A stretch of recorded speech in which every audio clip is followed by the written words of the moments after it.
Hello दोस्तों, स्वागत है आपके अपने यूट्यूब चैनल स्ट्रैटेजिक गोल पर। मैं आशीष। मैं यहाँ आप लोग के लिए घटना चक्र का जो लेखपाल आने वाले जो एग्ज़ाम लेखपाल है उसके लिए एक टेस्ट सीरीज आई हुई है टो नाम से। मार्केट में काफ़ी दिनों से आ चुकी है। उसमें 10 प्रैक्टिस सेट दिए हुए हैं। यहाँ पर आज हम लोग उसी प्रैक्टिस सेट के पहले प्रैक्टिस सेट को डिस्कस करने के लिए यहाँ पर हम लोग उसको डिस्कस करेंगे, देखेंगे।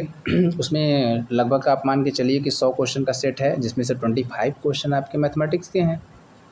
ठीक है, तो उस 25 को छोड़ के अगर हम चूँकि वो उसको हम अलग से देखेंगे क्योंकि उसमें तो सोल्यूशन देखना है उसको। लेकिन यहाँ पर जो जीएस, हिंदी और ग्राम समाज का मिला के 75 क्वेश्चन है। अब मान के चलिए 75 क्वेश्चन ये, और आपके 10 सेट हैं तो 75 × 10 मतलब 75 × 10 मिला के 750 क्वेश्चन तो आपके सीधे सीधे आपको मिलने वाले हैं। और इन 750 क्वेश्चन में उनके ऑप्शन से कितने क्वेश्चन निकल के आएंगे, तो ये मान के चलिए तो आपके पास कम से कम तो 1500 क्वेश्चन तो आपको बड़े आराम से मिल जाएंगे। और ये आपको डायरेक्ट एग्जाम में लाभ पहुँचाने वाले हैं। अभी ये 10 इसके प्रैक्टिस सेट हम लोग कर लेते हैं, उसके बाद हम और टेस्ट सीरीज जो आए हैं मार्केट में उसको भी ला कर डिस्कस करेंगे। फ़िलहाल हम लोग यहाँ पर पहले टेस्ट को देखते हैं घटना चक्र के।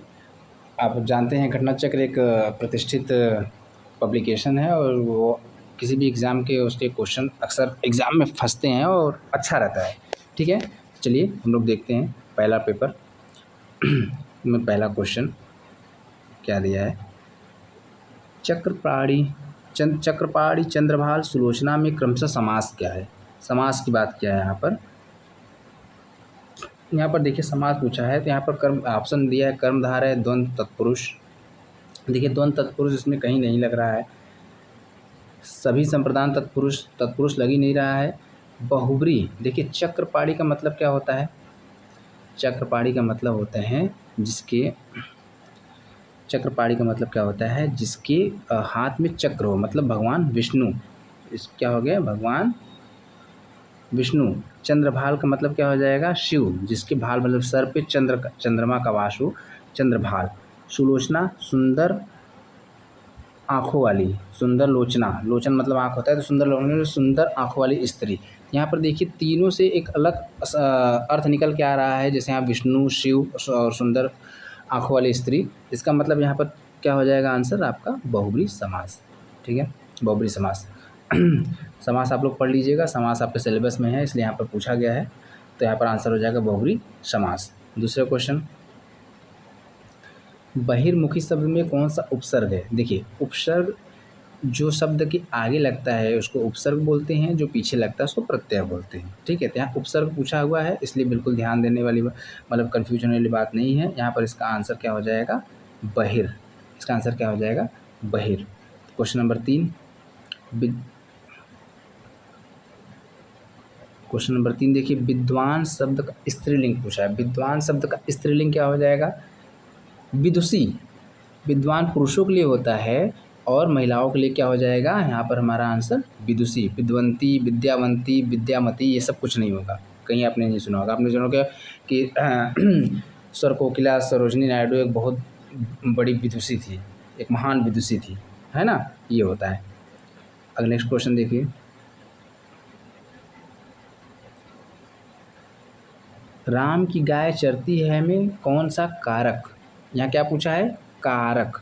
आपने सुना होगा कर्ता ने करण को, ये एक फॉर्मूला है, उसको आप लोग रट लीजिए तो आराम से, बहुत आराम से निकाल सकते हैं। यहाँ पर देखिए की आया है और की संबंध, राम की गाय संबंध दिख रहा है, और यहाँ की जो आया हुआ है यहाँ पर, ये की है जो, वो भी एक इंडिकेशन दे रहा है कि संबंध कारक हो रहा है। कौन सा हो जाएगा, संबंध कारक। यहाँ पर इसका आंसर क्या हो जाएगा, संबंध कारक। कट जाना, नेक्स्ट क्वेश्चन, कट जाना मुहावरे का अर्थ क्या होता है। देखिए कट जाने का मुहावरे का अर्थ क्या होता है। देखिए एक चीज़ आप लोग विशेष ध्यान दीजिए कि जब मुहावरों का अर्थ पूछे तो जो जैसे दिया हुआ है कट जाना, यहाँ पर देखिए टुकड़ों में विभाजित, टुकड़ों में बंटना, विभाजित, जो सीधे सीधे उसके आंसर लग रहे होंगे वो तो कतई नहीं होते इसके आंसर, ये दोनों तो नहीं होंगे। ठीक है, आँखें चुराना और शर्मिंदा होना, दो ऐसे हैं ऑप्शन जिसमें आप थोड़ा कन्फ्यूज हो सकते हैं, पर आँखें चुराना नहीं होगा। क्यों नहीं होगा? क्योंकि आँखें चुराना मतलब वो जैसे वो कटना, मतलब वो हमसे कट रहा है, लेकिन यहाँ पर कट जाना मतलब शर्मिंदा हो जाना। तुम्हारे उस तरीके से मतलब कह सकते हैं आप, जैसे तुम्हारे इस तरह के अवाक जवाब से वो बिल्कुल कट गया, मतलब शर्मिंदा महसूस किया, है ना? तो इसका हो जाएगा कट जाना, मुहावरे का अर्थ क्या हो जाएगा? शर्मिंदा होना। ओके, नेक्स्ट देखते हैं।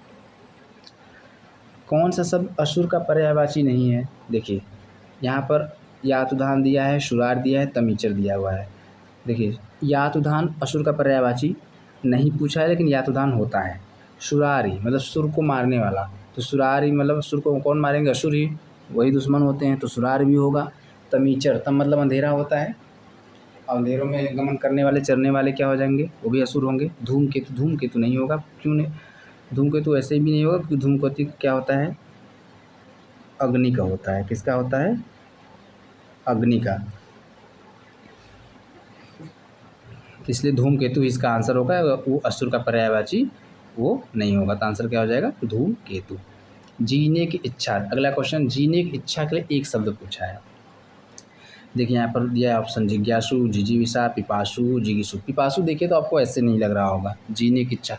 पिपासु मतलब होता है पीने की इच्छा रखने वाला।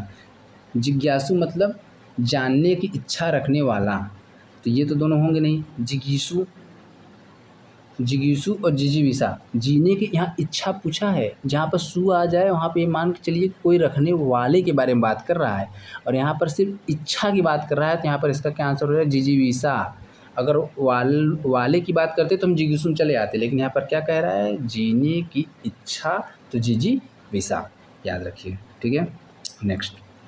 जल, प्राण, पुत्र किस शब्द के नकारती शब्द हैं? देखिए जल औषधि, मान लीजिए एक बार किसी को औषधि के रूप में जल, प्राण औषधि नहीं होता, पुत्र औषधि नहीं होता, सार का तो कोई वो ही नहीं है। यहाँ देखिए सीधा सीधा ऑप्शन डी में आते हैं। जल जीवन होता है, प्राण जीवन होता है, पुत्र भी जीवन ही, मतलब पुत्र जीवन का अनेकार्थी शब्द है। ठीक है, तो यहाँ आंसर आपका क्या हो जाएगा? जीवन। देखिए ये पैराग्राफ है, ठीक है, आप लोग पैराग्राफ पढ़िए। चलिए हम भी पढ़ते हैं। हालांकि पैराग्राफ में बहुत बहुत कठिन क्वेश्चन नहीं पूछा जाएगा इसमें पेट में, तो लेखपाल में, इसलिए आप लोग ध्यान बहुत ज़्यादा इसमें हो नहीं। इसमें देखिए दो क्वेश्चन है इसमें, 9 और 10। देखिए क्या पूछा गया है पैराग्राफ, उसमें उसी तरह जाके हम लोग, आप लोग पैराग्राफ पढ़ लीजिएगा। देखिए एक क्वेश्चन फिक्स रहता है इसमें, शीर्षक। कोई भी गद्यांश आएगा शीर्षक तो ज़रूर पूछेगा, ठीक है, शीर्षक ज़रूर पूछेगा, और शीर्षक आप तब निकाल पाएंगे जब आप पैराग्राफ को ध्यान से पढ़ेंगे। तो शीर्षक आप लोग निकालिए। हालांकि इसका आंसर होगा यहाँ पर भीड़ की शक्ल, फिर भी आप लोग शीर्षक अच्छे से पढ़िएगा और अपने से देखिएगा आप लोग इसका आंसर निकाल पा रहे हैं कि नहीं, क्योंकि शीर्षक आपके इसी में छुपा होता है। ठीक है, अगला क्वेश्चन, भीड़ से मुक्ति का उपाय। देखिए भीड़ से मुक्ति का उपाय इसी का है। अब यहाँ पर आप लोग पूरा पढ़े होंगे तो आपको इसमें कहीं मुक्ति का उपाय आपको इसी में मिल जाएगा। देखते हैं।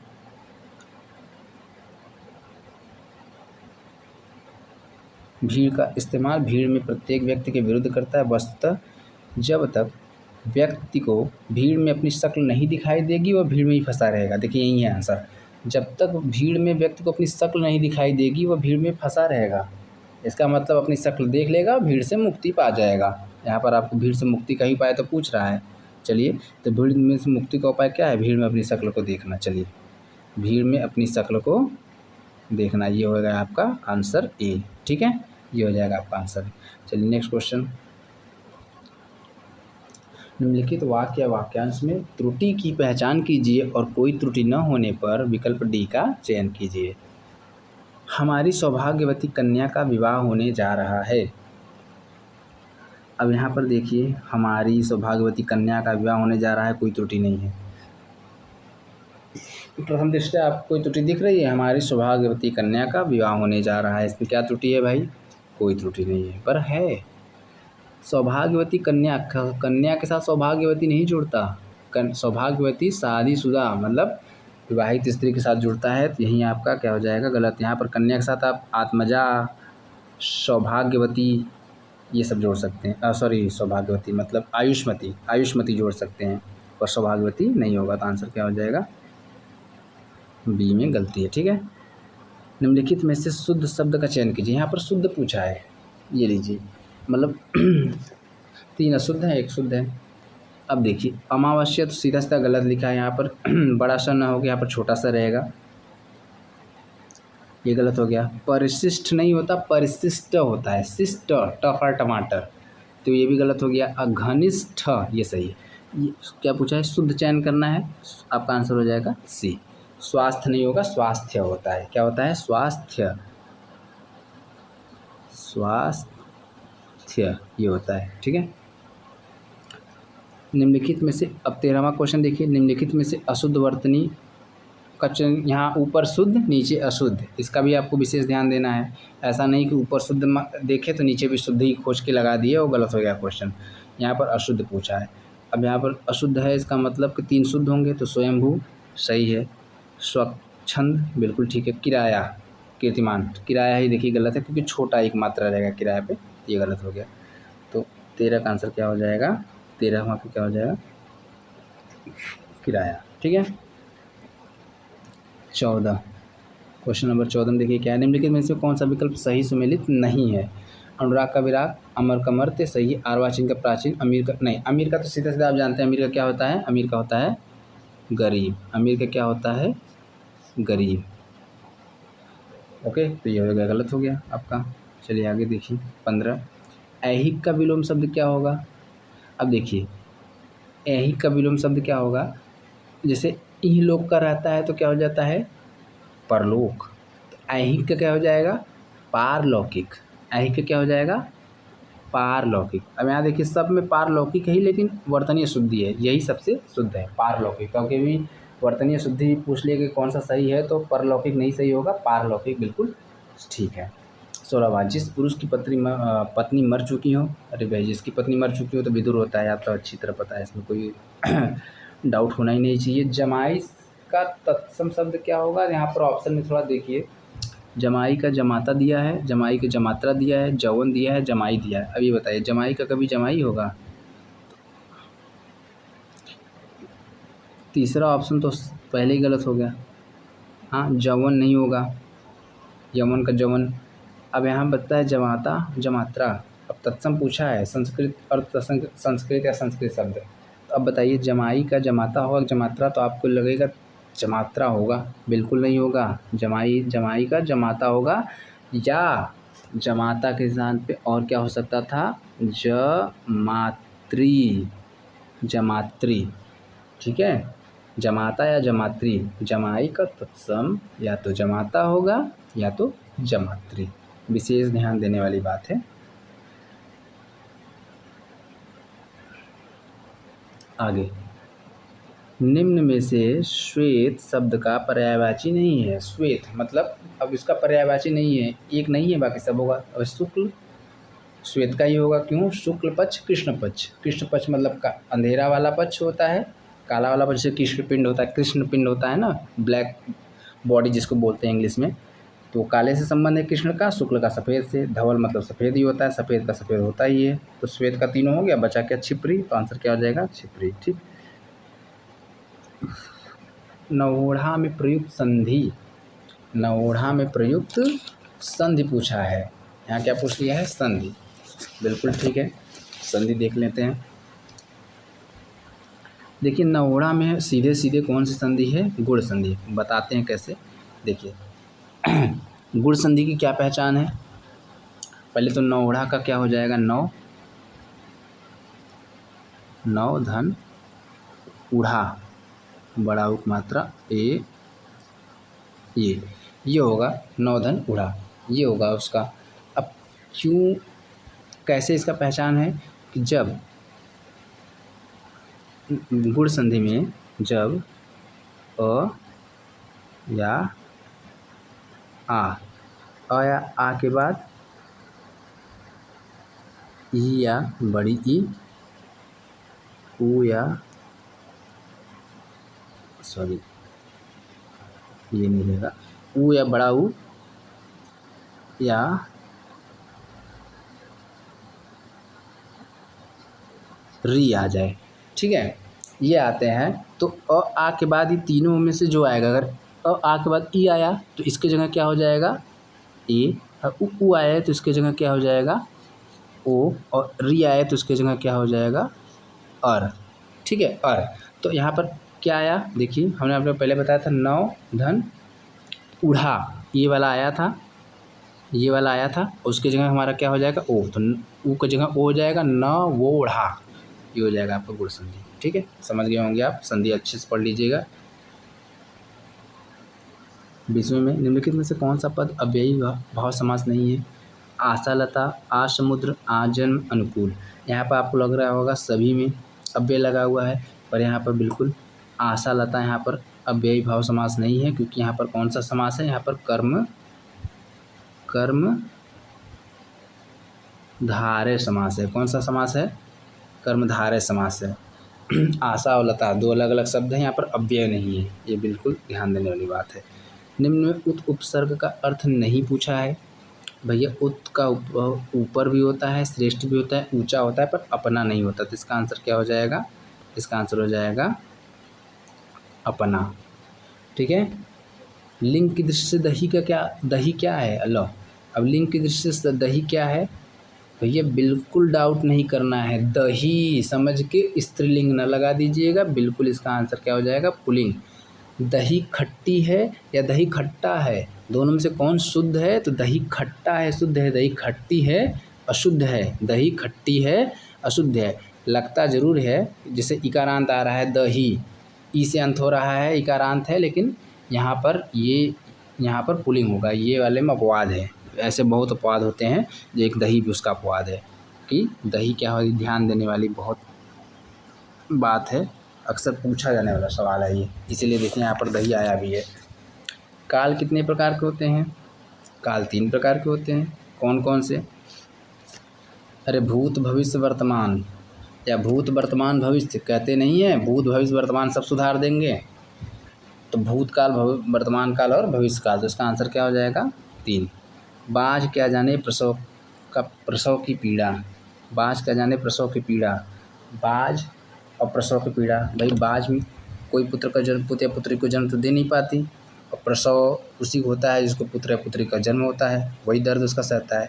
तो इसका मतलब ये है कि जिसके पास कुछ है नहीं वो क्या जानेगा, मतलब जिस पे बीतती है वही जानेगा। तो इसका आंसर सीधे सीधे क्या हो जाएगा, जिस पे बीतती है वही जानता है, ठीक है, जिस पे बीतती है वही जानता है, ये हो जाएगा उसका आंसर। ओके,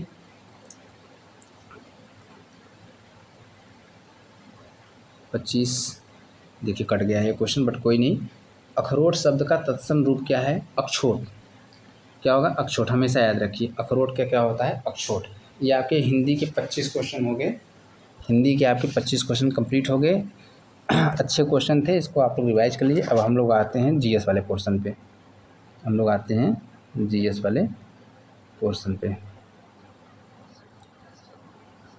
क्वेश्चन नंबर 51, चलिए फटाफट देखते हैं। भारत के संघ लोक सेवा आयोग का गठन भारत के संविधान के किस अनुच्छेद के अंतर्गत किया गया है, ठीक है। तो इसका आंसर हो जाएगा 300, इसका आंसर क्या हो जाएगा, 315, आर्टिकल 315 के तहत।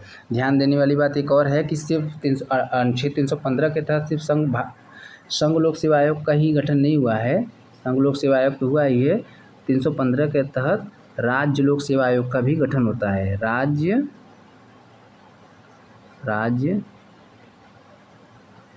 लोक सेवा आयोग, ठीक है, राज्य लोक सेवा आयोग और संघ लोक सेवा आयोग दोनों का अनुच्छेद 315 के तहत गठन होता है, इस बात को आप लोग ध्यान दीजिए, ठीक है। अगला क्वेश्चन, भारत के राष्ट्रध्वज की लंबाई और चौड़ाई का अनुपात कितना निर्धारित है। भाई देखिए, लंबाई और चौड़ाई का अनुपात बहुत फेमस है, लंबाई 3 चौड़ाई 2, इसका आंसर बिल्कुल कंफ्यूज होने की ज़रूरत नहीं है इसमें, इसका आंसर हो जाएगा सी। क्वेश्चन नंबर 53 काकोरी षड्यंत्र केस किस वर्ष हुआ था। देखिए यहाँ पर सिर्फ वर्ष पूछा है, आपसे डेट भी पूछ सकता है, इस बात का आप विशेष ध्यान दीजिए। तो यहाँ पर अभी तो इसका आंसर 1925 मार दीजिए, लेकिन ध्यान दीजिए इसका आंसर 9 अगस्त 1925 होगा। ठीक है, ये याद रखिएगा, डेट भी 9 अगस्त 1925 को हुआ था। इसको किसने किस संगठन ने इसका नेतृत्व किया था? तो HRA ने। किसने किया था इसका नेतृत्व? HRA ने। किसने किया था? HRA ने। HRA के जो कर्ता धर्ता थे, मुख्य कर्ता धर्ता कौन थे? वो चंद्रशेखर आज़ाद थे। कौन थे? चंद्रशेखर आज़ाद थे। ठीक है, ये आप लोग ध्यान देखिए। HRA संगठन ने काकोरी कांड को अंजाम दिया था और उसके चंद्रशेखर आज़ाद ही उसके मुख्य कर्ता धर्ता थे। ये भी देख लीजिएगा HRA का गठन कब हुआ था? 1924 में हुआ था। ठीक है, HRA का गठन भी 1924 में हुआ था। इसको भी देख लीजिएगा आप लोग। नेक्स्ट क्वेश्चन देखिए इसमें कुछ तो मिला दिया है, फिर भी आप लोग बाकी को मिला लीजिए। देखिए जैसे सर सैयद अहमद खान का संबंध सीधा है, अलीगढ़ से मिला हुआ है। आत्मारंग पांडुरंग प्रार्थना समाज से कई बार डायरेक्ट क्वेश्चन आता है, प्रार्थना समाज की स्थापना किसने किया था? तो आत्मारंग पांडुरंग ने किया था, केशव चंद्र सेन और महागोविंद रनाडे के मदद से। ठीक है, दयानंद सरस्वती का संबंध आर्य समाज से है, ये भी है।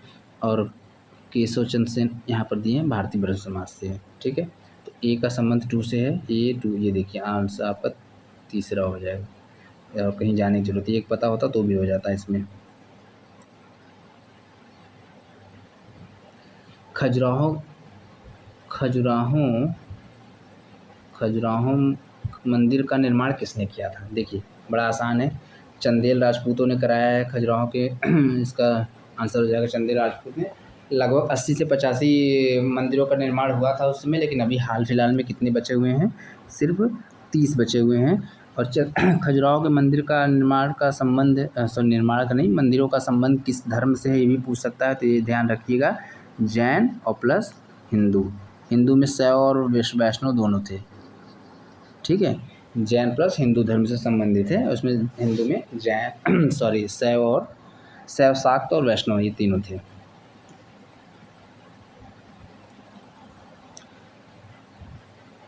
अगला क्वेश्चन देखिए, कंप्यूटर प्रणाली में कौन सा एक ऑपरेटिंग सिस्टम नहीं है? ऑपरेटिंग सिस्टम क्या होता है?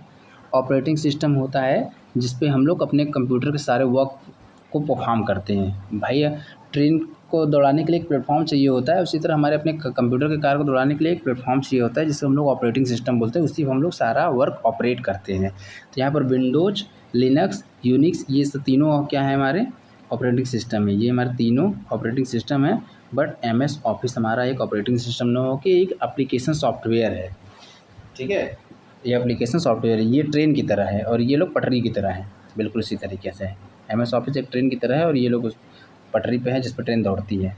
ठीक है, तो MS ऑफिस इसका आंसर हो जाएगा। आगे क्वेश्चन नंबर 57 देखते हैं। कंप्यूटर प्रणाली में थोड़ा सा ब्लर हो गया, लेकिन मैं पढ़ दे रहा हूँ। कंप्यूटर प्रणाली में निम्न में से क्या प्रोग्रामिंग भाषा नहीं है? तो देखिए, कोबोल, फॉरट्रान, पास्कल, ये तीनों ये तीनों आपके कंप्यूटर लैंग्वेज हैं, जिसे हम लोग कंप्यूटर भाषा या प्रोग्रामिंग भाषा बोलते हैं। कॉमन ओरिएंटेड बेसिक लैंग्वेज हो गया है, फॉरट्रान फार्मूला ट्रांसलेशन हो गया है, पास्कल भी उसी तरीके से, पर लोटस हमारा कोई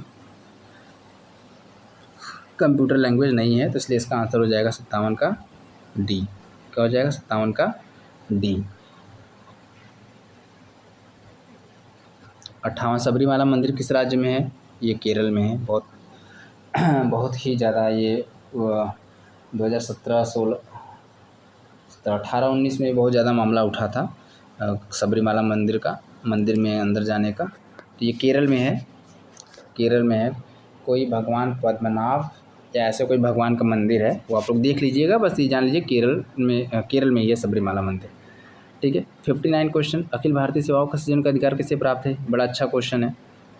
अखिल भारतीय सेवाओं का सृजन का अधिकार राज्यसभा को है। किसको है? राज्यसभा को है। और ये किस अनुच्छेद के तहत है? अनुच्छेद 312। अनुच्छेद 312 के तहत राज्यसभा अखिल भारतीय सेवाओं का सृजन कर सकती है, वो भी तब मतलब कैसे? तो विशेष बहुमत से, मतलब 2/3, विशेष नहीं 2/3 बहुमत से, 2/3 बहुमत के आधार पर ही अखिल भारतीय सेवाओं का सृजन कर सकती है राज्यसभा। और उसका अनुच्छेद कौन सा है? तो 312 है, ध्यान दीजिएगा। अखिल भारतीय सेवाओं का सृजन हो गया। अगला क्वेश्चन 60, निम्नलिखित में सुमेलित नहीं है। यहाँ पर पूछ रहा है कौन सा सुमेलित नहीं है? समवर्ती सूची ऑस्ट्रेलिया सुमेलित है। मूल अधिकार अमेरिका सही है। संसदीय शासन पर नहीं, जर्मनी नहीं। अरे जर्मनी से कहाँ? संसद हमारे साथ ऊपर 200 साल किसने राज्य किया? अंग्रेजों ने। तो उन्हीं से लिया है हमने, उन्हीं से सीखा है कि भैया राज्य हमारे ऊपर किए हो तो हमें बताओ कैसे किए हो वो तरीका। तो संसदीय शासन प्रणाली हम लोग कहाँ से लिए हैं? ब्रिटेन से। कहाँ से? ब्रिटेन से। ठीक है, ये होगा। बाकी नीति तो आयरलैंड से, ये तो सही है। ठीक है, 61 क्वेश्चन नंबर 61, निम्नलिखित में से क्या सही नहीं है? निम्नलिखित में से क्या सही नहीं है? शुक्र को साज या भोर का तारा कहा जाता है, सही है। मंगल ग्रह को लाल ग्रह तारा कहा, सही है।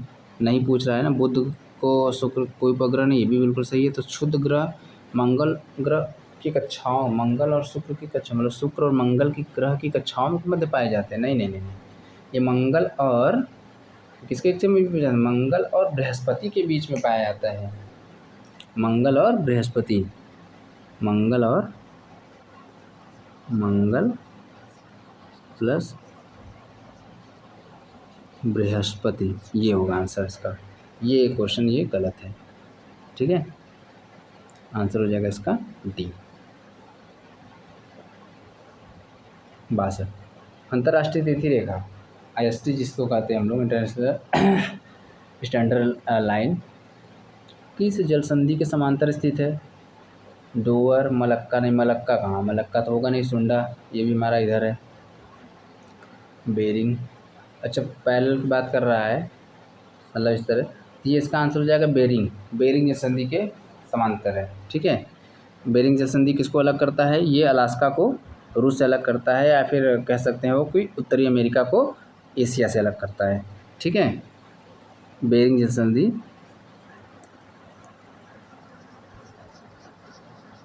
अलास्का को किससे अलग करता है?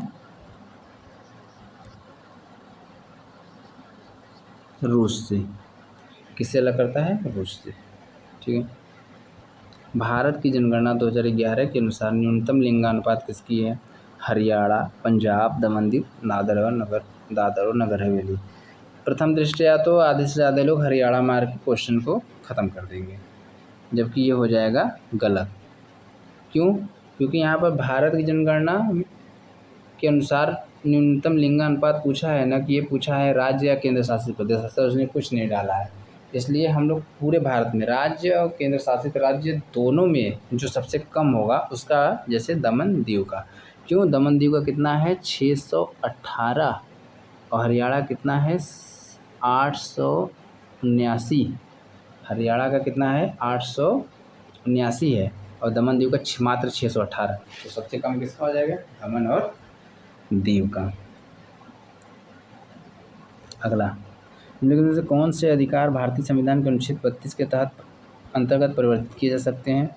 संवैधानिक अधिकार, मौलिक अधिकार। अनुच्छेद 32 के तहत के हम मौलिक अधिकार के लिए ही सुप्रीम कोर्ट में जाते हैं ना भाई। सुप्रीम कोर्ट में हम लोग अनुच्छेद 32 के तहत मौलिक अधिकार के उल्लंघन के लिए ही तो जाते हैं, मौलिक अधिकार के हनन के लिए। तो ये आंसर क्या हो जाएगा? मौलिक अधिकार, है ना।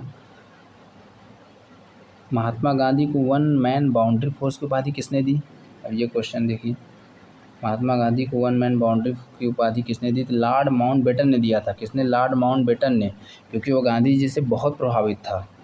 लॉर्ड माउंटबेटन गांधी से प्रभावित था, और सारे जो गवर्नर जनरल थे जिन्होंने गांधी जी पे गलत मतलब कटाक्ष भी किए थे, थोड़े मजाकिया उपाधि भी दी थी, लेकिन उन्होंने उनकी असली ताकत को पहचाना जाना, इसलिए उन्होंने वन मैन बाउंड्री फोर्स की उपाधि दी लॉर्ड माउंटबेटन ने।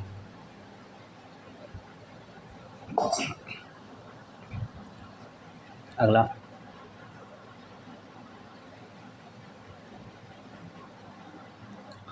क्वेश्चन नंबर 66, केंद्र एवं राज्यों के मध्य वित्त का बंटवारा कौन करता है? केंद्र और राज्यों के बीच वित्त का बंटवारा कौन करता है? अरे भाई, वित्त आयोग करता है। आंसर क्या हो जाएगा? वित्त आयोग। वित्त आयोग ही बताता है कि राज्यों का हिस्सा कितना होगा, कितना परसेंट राज्यों को जाए और कितना परसेंट केंद्र के पास रहे। अच्छा, वित्त आयोग किस अनुच्छेद के अंतर्गत आता है वित्त आयोग का गठन? तो अनुच्छेद 280, आर्टिकल 280 में वित्त आयोग आता है। अब वित्त आयोग का पहला अध्यक्ष केसी नियोगी हो गए, केसी नियोगी आपके वित्त आयोग के पहले अध्यक्ष हो गए। उसी तरह अभी करंट में कौन है उसके करंट के कौन से नंबर का वित्त आयोग चल रहा है, उसके अध्यक्ष कौन है, अगला कौन होगा, ये सब देख लीजिएगा कि वित्त आयोग से क्वेश्चन यही सब सिर्फ पूछा जाता है। किस अनुच्छेद के तहत होता है, कौन पहला उसका अध्यक्ष था, अभी का कौन है, कौन से नंबर का ये चल रहा है और अगला कौन होने वाला है। इसके अलावा वित्त आयोग से बहुत ज़्यादा आपके पेट में क्वेश्चन मतलब लेखपाल में नहीं पूछने वाला है। ठीक है, ये देख लीजिएगा आप लोग। अगला, भारतीय रिजर्व बैंक की स्थापना कब हुई थी? भारतीय रिजर्व बैंक की स्थापना 1935 में हुई थी। कब हुई थी? 1935। भारतीय रिजर्व बैंक एक्ट 1934 के तहत भारतीय रिजर्व बैंक 1935 की स्थापना 1935 में हुई थी। ठीक है, आंसर होगा 1935। अगला क्वेश्चन,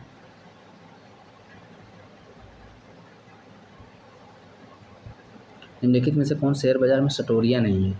यहाँ पर देखिए पूछ रहा है कौन सटोरिया नहीं है।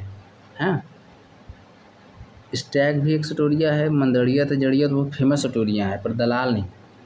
ठीक है, दलाल नाम का मतलब शब्द जो है वो सटोरिया में नहीं आता है। स्टैग है, मंदड़िया है, तजड़िया है। ठीक है, तो आंसर हो जाएगा दलाल। 69 में देखिए, उत्तर प्रदेश में जैन एवं बौद्ध धर्म दोनों का प्रसिद्ध तीर्थ कौन है? कौशाम्बी। कौन सा है? कौशाम्बी। अब जरा ये बता दीजिए आप लोग, ये कौशाम्बी किस महाजनपद की राजधानी थी? कौशाम्बी किसकी राजधानी थी? तो ये वत्स की राजधानी थी। किसकी?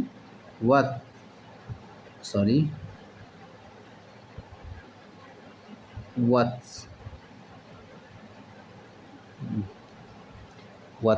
नहीं बोल रहे,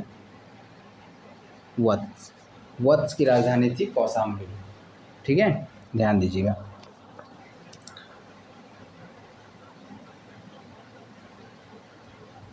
अगला,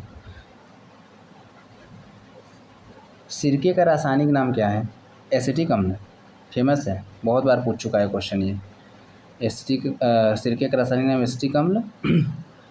ठीक है, अगला, चेचक रोग किसके द्वारा होता है? देखो, वेरियोला वेरिसेला दो दिया है, ये हमेशा याद रखिएगा। आंसर होगा ए, वेरियोला। चेचक रोग किसके द्वारा होता है? तो वेरियोला, ये हमेशा याद रहे, नहीं तो गलत हो सकता है वेरियोला वेरिसेला में कन्फ्यूज होके। रॉल्फिया सरपेंटाइना, ये सब एक एक लाइन के क्वेश्चन है, इसमें क्या एक्सप्लेन है, क्योंकि ये डायरेक्ट वन लाइनर है ही हैं, बस इसमें याद रहने वाली बात है। इसलिए देखिए, रॉल्फिया सरपेंटाइना का वास्तविक नाम क्या है? सर्पगंधा है। यहाँ सरपेंटाइना और सर्प इसी से मिला लीजिए, यही होगा इसका आंसर। अगला, टोक्यो ओलंपिक 2020 में भारत की नीरज चोपड़ा ने कितनी दूरी पर जैवलिन भाला फेंक कर स्वर्ण पदक जीता? तो ये तो 87.58, 85 नहीं, 87.58, ये इसका आंसर हो जाएगा। Answer B.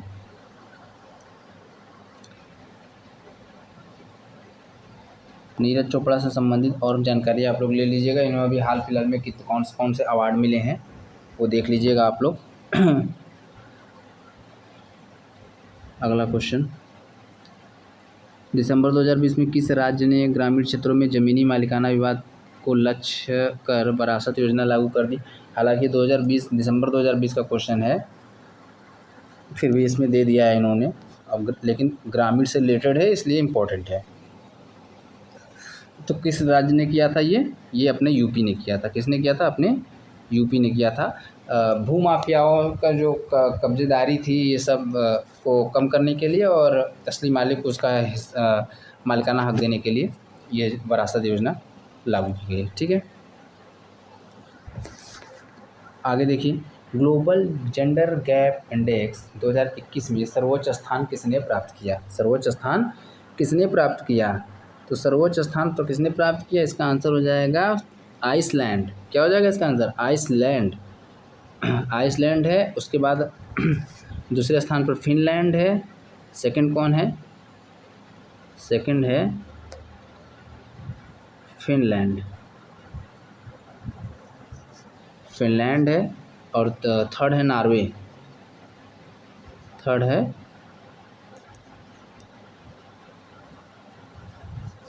नॉर्वे। थर्ड है नॉर्वे।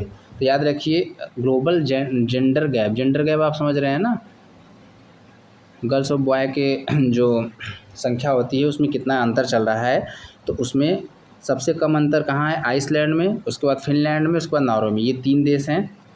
क्वेश्चन यहाँ पर एक ये बहुत अच्छा बन सकता है कि ग्लोबल जेंडर गैप इंडेक्स को कई बार बना है। ग्लोबल जेंडर गैप इंडेक्स को कौन जारी करता है, किसके द्वारा जारी किया जाता है? तो ये जारी किसके द्वारा किया जाता है? WEF, वर्ल्ड इकोनॉमिक फोरम के द्वारा। वर्ल्ड इकोनॉमिक फोरम के द्वारा, हिंदी में इसको बोलते हैं विश्व आर्थिक मंच। विश्व आर्थिक मंच, इसके द्वारा ये जारी किया जाता है। इस बात को आप ध्यान देखिए। आपका होमवर्क इसमें ये है कि आप देख लीजिए इसमें भारत का कौन सा स्थान था। इसमें भारत का कौन सा स्थान था? इंडिया कहाँ है, ये आप लोग देख लीजिएगा, ये आप लोगों का काम है। अगला देखिए, क्वेश्चन 76, उत्तर प्रदेश में किसान भाई योजना कब प्रारंभ की गई थी? अब देखिए, किसान भाई और किसान क्रेडिट कार्ड, ये दो चीज़ है। किसान भाई पूछा है, इसका आंसर तो 1992 हो जाएगा। लेकिन किसान क्रेडिट कार्ड, जो आजकल किसान क्रेडिट पे हमेशा आजकल जो लोन उठाए जा रहे हैं क्रेडिट कार्ड की तरफ, वो योजना कब चली गई? तो वो चली थी 1998 में। दोनों याद रखिएगा कि किसान बही की बात है, बही से 92 और किसान क्रेडिट कार्ड 1998। ठीक है ना, याद रखिएगा। हाँ, एक और इसमें इससे संबंधित, किसानों से संबंधित नाबार्ड की स्थापना कब हुई थी? ये भी आप लोग देखिए, नाबार्ड भी देख लीजिएगा, आप लोग का काम है। ठीक है, नाबार्ड की स्थापना कब हुई थी, ये आप लोगों का काम है, देख लीजिएगा। 1982 में हुई थी, 1988 में हुई थी, 1980 में हुई थी। ये सब आप देखिए, नाबार्ड बहुत इंपॉर्टेंट है, कई बार पूछा है। कुछ आप लोग भी देखेंगे तो इससे आप लोग की जानकारी भी बढ़ेगी। टपका किस फसल के अंतिम चरण है?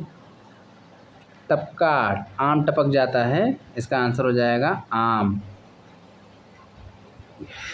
ठीक है, टपका किस फसल का अंतिम चरण होता है? तो टपका आम का अंतिम चरण होता है।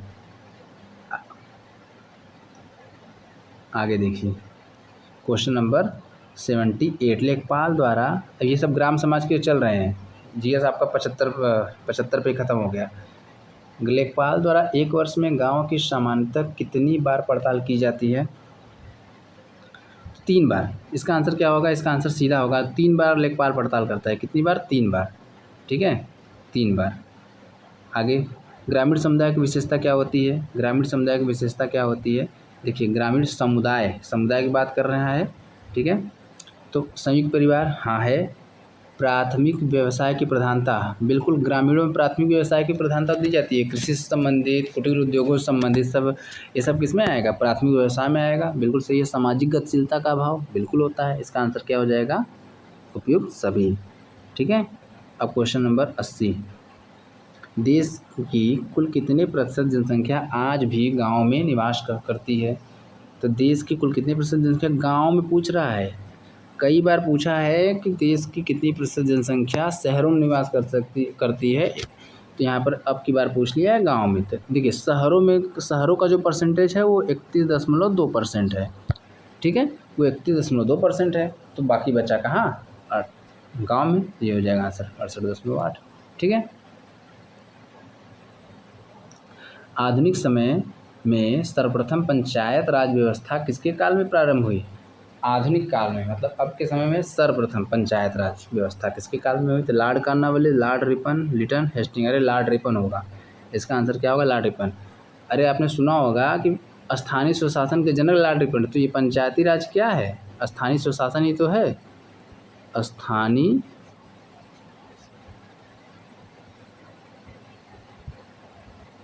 सुशासन, वही तो है स्थानीय सुशासन, उसी के जनक हैं लॉर्ड रिपन, इसलिए पूछा है पंचायती राज व्यवस्था का किसके काल में प्रारंभ हुई सर्वप्रथम, ये हो जाएगा।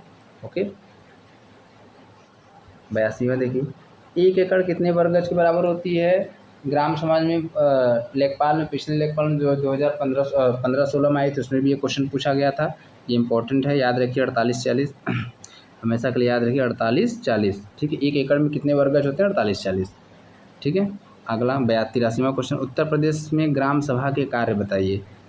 उत्तर प्रदेश में ग्राम सभा के कार्य बताइए।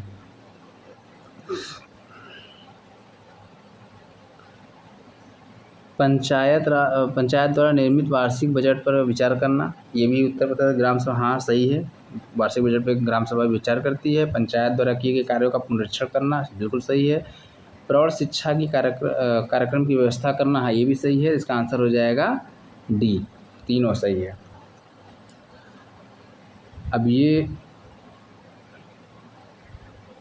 देखिए, उपयुक्त ऐसे क्वेश्चनों में जब आपके टेस्ट पेपर में लगभग तीनों सही दे देता है, वो इसलिए नहीं दे देता है कि आपको इनमें से कोई पता ना हो, इसलिए देता है कि अगर नहीं पता है तो आप जान लीजिए उनके कामों के बारे में, कम से कम 3 लाइन में जो दे दिया है वो तो आपको काम याद ही रहने चाहिए, इसलिए उसने उपयुक्त सभी का ऑप्शन आप अक्सर देखते होंगे तो रहता होगा, ठीक है ना।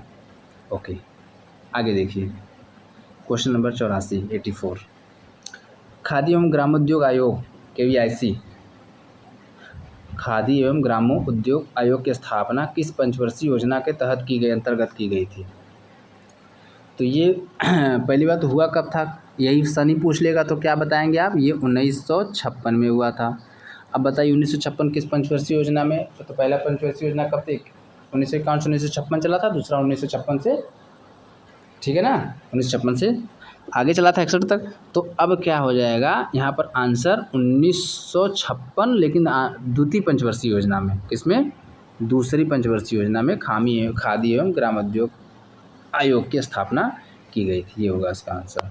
और सन पूछेगा तो 1956, अब पूछेगा क्या, पूछता ही है सन डायरेक्ट, याद रखिएगा। आगे क्वेश्चन नंबर 85, अटल नवोन्मेष मिशन AIM किस विभाग की प्रमुख पहल है? नीति आयोग। अटल नवोन्मेष, अटल नवाचार, ये सब नीति आयोग का ही है, किसका है?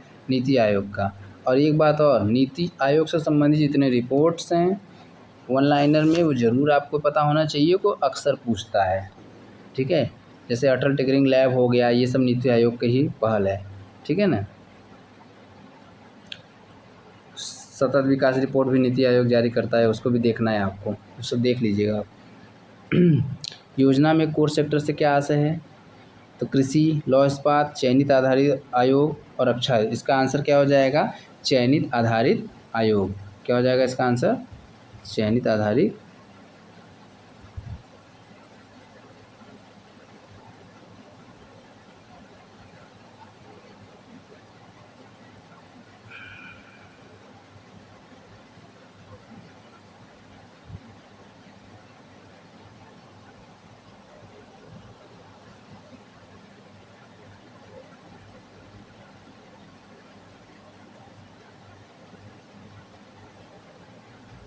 क्या हो गया, कुछ टेक्निकल फॉल्ट आ गया।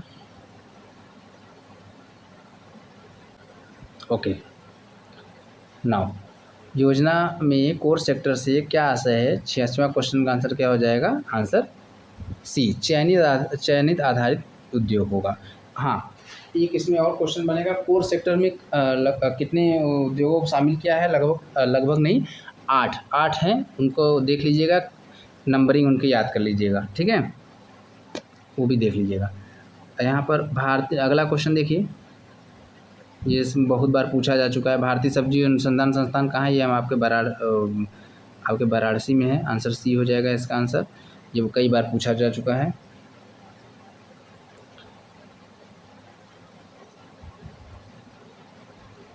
अगला देखिए, मेरा गांव मेरी योजना, मेरा गांव मेरा योजना, सॉरी, मेरा गांव मेरा गौरव, मेरा गांव मेरा गौरव योजना कब शुरू किया गया है? ये 25 जुलाई 2015 मेरा गांव मेरा गौरव, ये आई थिंक 25 जुलाई 2015 को ही स्टार्ट किया गया था। 25 जुलाई 2015, हाँ 25 जुलाई 2015, इसका आंसर क्या हो जाएगा? 25 जुलाई 2015। ये पटना से प्रधानमंत्री मोदी ने इसको लॉन्च किया था, पटना से। ठीक है, कहाँ से लॉन्च किया था? मेरा गांव मेरा गौरव कहाँ से लॉन्च किया गया था? पटना से।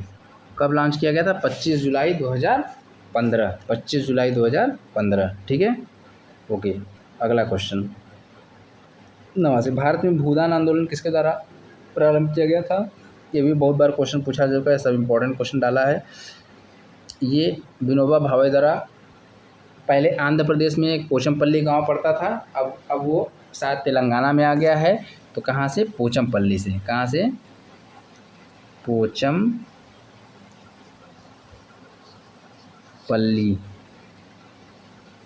गांव से।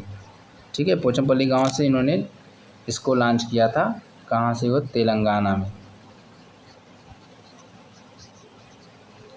तेलंगाना से। ठीक है, कहाँ से? तेलंगाना से। जब उसमें लॉन्च हुआ था, मतलब जब इन्होंने इसका शुरुआत किया था, प्रारंभ किया था, तो उसमें वो आंध्र प्रदेश में होता था। तब आंध्र प्रदेश और तेलंगाना का बंटवारा नहीं हुआ था। ठीक है, ओके। अब अगला क्वेश्चन, जरीब सर्वेक्षण में क्षेत्र को किस ज्यामितीय आकृति में बांटकर नापना आसान होता है? आयतन, वृत्त, वर्ग, त्रिभुज। हाँ, इसका आंसर त्रिभुज होगा। क्या होगा इसका? त्रिभुज। जरीब को त्रिभुज ज्यामितीय आकार में बांट के नापना आसान होता है। ठीक है, इसका आंसर त्रिभुज होगा। जरीब देखना, त्रिभुज मार देना। ठीक। खतौनी में लेखपाल परिवर्तन करता है तो किस वाले रोशनाई से करता है? तो लाल रोशनाई से करता है।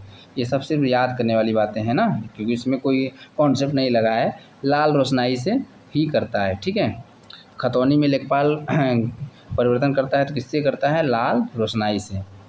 91 क्वेश्चन हो गया। अब क्वेश्चन नंबर 92। हाँ, आशा निम्नलिखित में से किससे संबंधित है? आशा आपने सुना होगा, आशा कार्यकर्ता, बहुत बहुत पहले सुनते चले आ रहे हैं। इसका संबंध किससे है? चिकित्सा प्रभारी नहीं, अधिकारी नहीं है ये, चिकित्सक तो बिल्कुल नहीं है। सामाजिक स्वास्थ्य करता, यही होगा इसका आंसर, सी। ठीक है, ओके। क्वेश्चन नंबर 93, चलो गांव की ओर कार्यक्रम किस मंत्रालय की योजना है? चलो गांव की ओर किस मंत्रालय की योजना है? देखो, गांव से तो सीधा ग्रामीण विकास मंत्रालय आप लगा दीजिए, आंसर आपका सही होगा। लेकिन हर समय ये सही नहीं होता, जानकारी रहनी चाहिए। तो चलो गांव की ओर किस मंत्रालय की योजना है? तो ग्रामीण विकास मंत्रालय की योजना है। पर ये आप ध्यान रखिए, सिर्फ ग्रामीण विकास मंत्रालय इसमें नहीं था, हालांकि और सारे मंत्रालय हैं, 2 3 4, उनमें से नहीं है। उनमें से सिर्फ एक ही दिया हुआ है, ग्रामीण विकास मंत्रालय। इसके साथ शिक्षा मंत्रालय, स्वास्थ्य मंत्रालय, महिला एवं बाल विकास मंत्रालय प्लस पंचायती राज मंत्रालय, ये चारों और 4 मंत्रालय और थे चलो गांव की ओर कार्यक्रम को सफल बनाने के लिए। ठीक है, सबका साथ था उसमें, चलो गांव की ओर। ओके, अगला क्वेश्चन, जिला ग्रामीण विकास अभिकरण का कार्य क्या है? जिला ग्रामीण विकास अभिकरण का कार्य क्या है? ग्रामीण विकास के लिए योजनाएं बनाना, हाँ है। विकास परियोजनाओं का अनुमोदन, बिल्कुल ठीक है। शासन से प्राप्त अनुमोदन का ग्राम पंचायत को आवंटन, बिल्कुल सही। यहाँ पर भी देखिए, यहाँ पर वही मैंने आपको बताया था ना, जानकारी के लिए आपको उपयुक्त सभी दे देता है, क्या क्या आप उसके बारे में थोड़ा जान लीजिए। तो आंसर क्या हो जाएगा? उपयुक्त सभी। ठीक है, जिला ग्रामीण विकास अभिकरण की स्थापना कब हुई थी? 1980 से। ठीक है, ये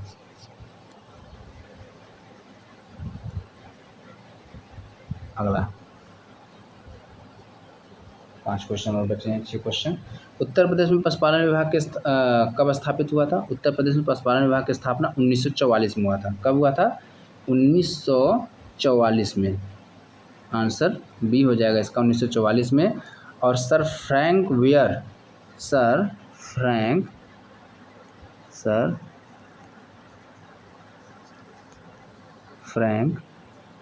वेयर पहले इस पशुपालन विभाग के पहले क्या थे? निदेशक थे। फर्स्ट क्या थे उसके? फर्स्ट डायरेक्टर थे सर फ्रैंक वेयर। ये भी याद रखिए आप लोग कि उत्तर प्रदेश में पशुपालन विभाग की स्थापना सन 1944 में हुआ था और सर फ्रैंक वेयर उसके पहले निदेशक थे। ठीक है, पहले निदेशक थे। क्वेश्चन नंबर 96 96 देखिए, भारत सरकार द्वारा ग्रामीण क्षेत्रों में पेयजल आपूर्ति में तेजी लाने के लिए राजीव गांधी राष्ट्रीय पेयजल मिशन को कब प्रारंभ किया गया?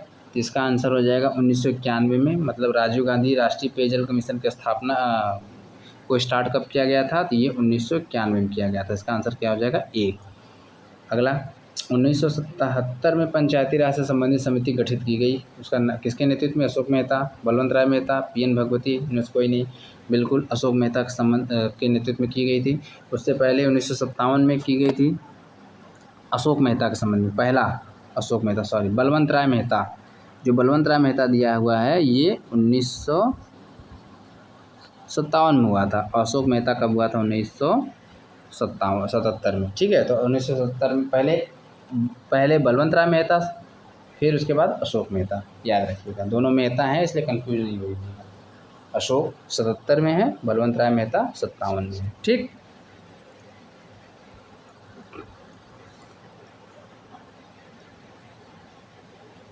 नेक्स्ट, डीडी किसान चैनल का प्रधानमंत्री ने कब उद्घाटन किया? तो डीडी किसान चैनल का प्रधानमंत्री ने उद्घाटन किया है। कब किया है? तो डीडी आई थिंक इसका भी आंसर, ये भी 2015 में हुआ था, 26 मई 2015। कब हुआ था इसका भी? 26 मई 2015, 26 मई 2015। ठीक है, पीएम द्वारा किया गया, तो उसमें पहले दे दिया है डीडी किसान चैनल। इसमें डीडी किसान चैनल में आपको नए बीज, किसान से संबंधित योजनाएं, उनसे बीमा, बाकी हर एक चीज़ किसान से संबंधित सारी जानकारियाँ डीडी किसान चैनल पर चलाई जानी है, मतलब चलाई जा रही है, ऐसा व्यवस्था किया गया है। 2015 में इसको लॉन्च किया था प्रधानमंत्री नरेंद्र मोदी ने 26 मई को। ठीक है, अगला 99, सेकंड लास्ट, केंद्र सरकार की बहुप्रत्याशित उज्ज्वला योजना की टैगलाइन क्या है? अब सोचिए, उज्ज्वला योजना इतना फेमस योजना है, उसकी टैगलाइन पूछ लिया तो क्या करेंगे? ग्रामीण से संबंधित है ये, यही सब तो क्वेश्चन आएगा, इसलिए याद रहना चाहिए। क्या है उसकी टैगलाइन? स्वच्छ ईंधन बेहतर जीवन। देखिए कितना कन्फ्यूजिंग है, स्वच्छ ईंधन, स्वच्छ ईंधन, स्वच्छ ईंधन से चारों स्वच्छ ईंधन, बस अंतर किसमें दिया है? स्वच्छ जीवन, बेहतर भारत, बेहतर जीवन, स्वस्थ भारत, तो बेहतर जीवन याद रखिए, कन्फ्यूजन नहीं होना है। स्वच्छ ईंधन बेहतर जीवन, ठीक है ना, इसका आंसर हो जाएगा। हाँ, उज्ज्वला योजना 2016 में लॉन्च हुआ था। ठीक है, 2016 में, ये भी ध्यान दीजिएगा। अगला अंतिम क्वेश्चन देखिए, उत्तर प्रदेश पंचायती राज अधिनियम 1994 में पंचायती राज के विभिन्न स्तरों पर महिलाओं को कितना आरक्षण दिया गया है? 1/3। ठीक है, 1/3 आरक्षण दिया गया है। अब क्वेश्चन इसमें ये भी पूछा जा सकता है, ये महिलाओं का आरक्षण ना पूछ के सिर्फ यही डायरेक्ट पूछ ले, उत्तर प्रदेश पंचायती राज अधिनियम कब लागू किया गया था? ठीक है, ये भी ध्यान दीजिएगा। हाँ, उत्तर प्रदेश पंचायती राज अधिनियम 1994 में। ठीक है, तो आपके ये देखिए पहले पेपर के आपके 100 क्वेश्चन हो गए कंप्लीट, इसको आप लोग देख लीजिए। आप आगे के बचे 9 टेस्ट को भी हम जल्दी से जल्दी बारी बारी से उसको प्रोवाइड करा देंगे आप लोग को। इसको एक बार 2 बार फास्ट करके एक बार देख लीजिए पूरा, उसको फास्ट करके देख लीजिए, निश्चित रूप से आपको बहुत काम आने वाला है, क्योंकि इसमें सिर्फ मैंने क्वेश्चन नहीं कराए हैं, उसके अगल बगल जितने और क्वेश्चन बन सकते थे या फिर और जो संबंधित थे उसको भी मैंने कराया है। तो 75 न हो गए, ये कम से कम 125 हो गए होंगे आपके। तो इसी तरह आप 10 का मल्टीप्लाई कर लीजिए, देखिए कितने क्वेश्चन तैयार हो जाएंगे एग्ज़ाम के जस्ट पहले। अगर आप इसको करके जाएंगे तो सोचिए आपको कितना लाभ मिलने वाला है। तो ठीक है, इसी के साथ धन्यवाद। अगर आप लोग को अच्छा लगेगा तो लाइक और सब्सक्राइब ज़रूर कीजिएगा और अपने दोस्तों को भी शेयर कीजिएगा। धन्यवाद।